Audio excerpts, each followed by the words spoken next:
وهذا سائل يقول: ظهر في بعض الأوساط من يتظاهر بالعلم ويمتحن الناس لا سيما طلاب العلم المبتدئين في مسائل العذر بالجهل ومسألة جنس العمل وتكفير. هذا فرع من الإرجاء، مسألة العذر بالجهل هذا من مسائل الإرجاء وفرع من فروع الإرجاء. اتركوا هذا الكلام.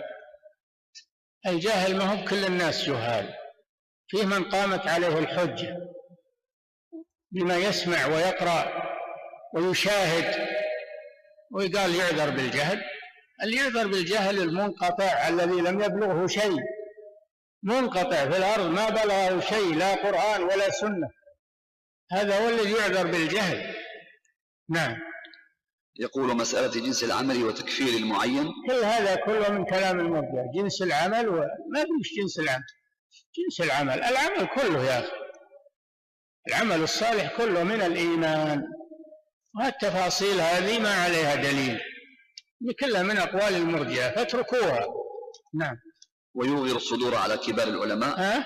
ويوغر الصدور على كبار العلماء. الله حسيبه. اللي يحرش بين الناس ويسب العلماء وأهل الخير هذا الله حسيبه. نعم.